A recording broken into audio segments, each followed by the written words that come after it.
Good evening. This is Avraham Shira live from Kever, the memorial of Rachel, our mother, who wept for the Jewish people when they went off in exile. And the story, the Talmud teaches us that, Rachel Imenu is still weeping for the Jewish people to come home. I decided to do this class publicly because there's a lot of weeping going on in the world right now, I have a feeling. And the secret of tears is a secret that Rabbi Nachman has explained to us so perfectly, so clearly, that if we just hear his progression of thoughts about tears, we will understand the whole process of the purification of a Jew and of a soul of a human being. And it actually will comfort us even in the midst of our tears, in the midst of wars, in the midst of confusion and darkness. So we're Torah 51 in our daily class in Rabbi Nachman on Patreon. And we learn every day on Seder from the beginning to the end of this amazing book for, over 3 years now.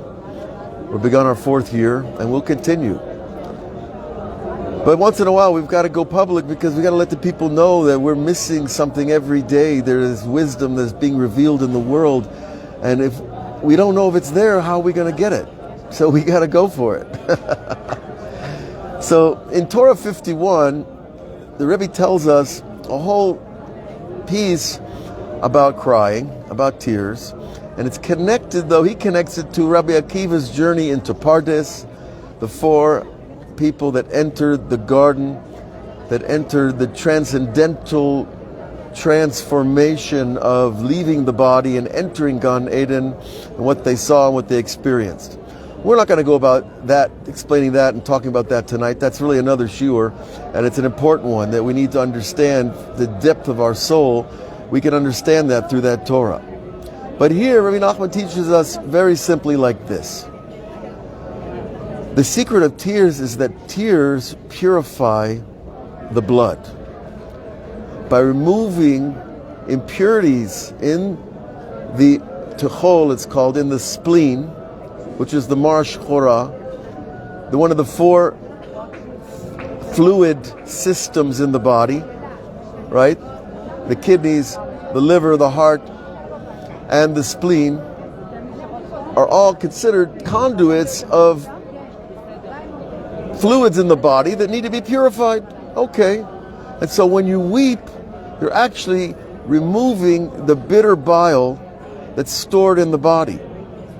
And, I don't think we need much explanation to understand that the desire to weep when we're bitter. And it's actually a purification process. It's not a sad process. There are emotions of sadness involved with crying.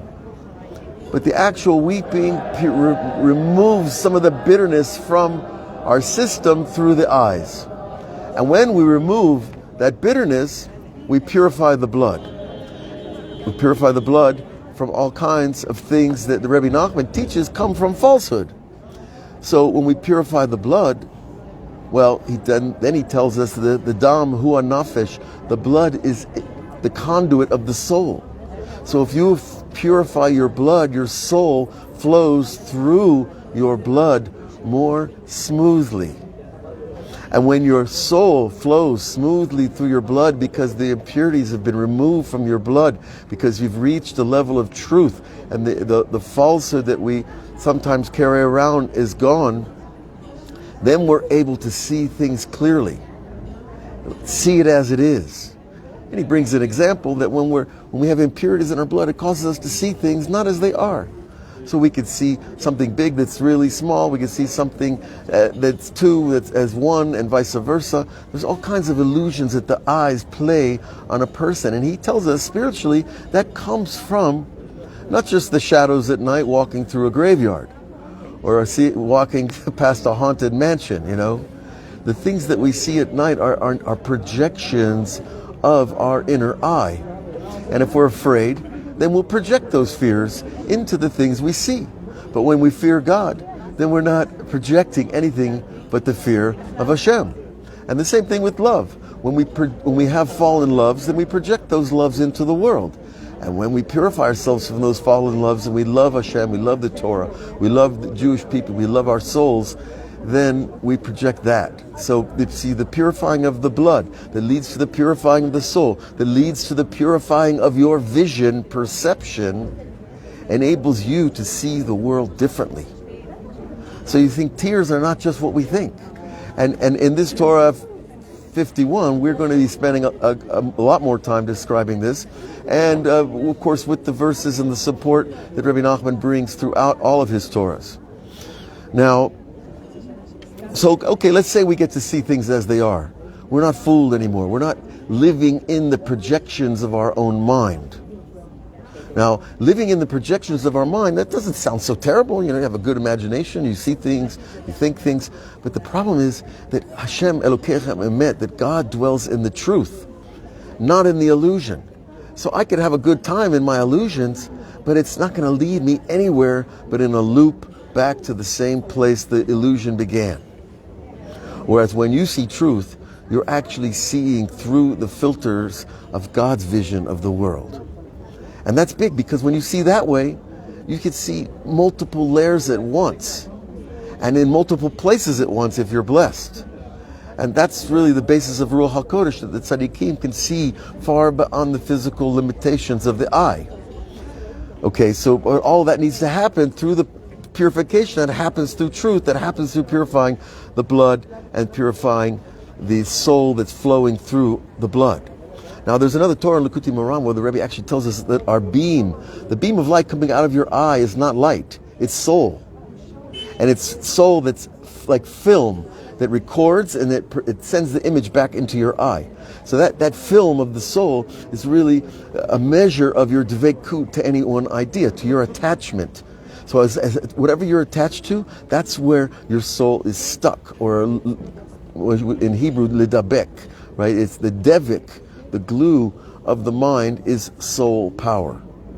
So don't forget that, because it's not a mystery. The soul is the power of the attachment to things that is happening through our eyes, through our ears, through our speech. Whatever we see, talk, think, hear, that's what we're attached to. So that you see why people are very, in certain circles, are very, very stringent about what they hear and what they see and what they speak. And that's a very spiritual thing. It's a discipline. Okay, but when we get to that level of truth, and we know that Hashem is in the truth, and we want to be with truth at any price, that the pain that we feel when we're afraid of our truth is much less than the pain of the falsehood. Now, ask any child, did you take the cookies, or did you pinch your sister? Ask a little kid, he's gonna be tempted to lie so much. Why do kids lie? Why do little children lie? Because they're afraid of punishment, and they're afraid of the shame of the truth. But what we learn as adults is that the shame of the truth is much less than the shame of the falsehood. So you see, we have to start with ourselves and be truthful with ourselves, and then all of a sudden we remove and reduce the shame.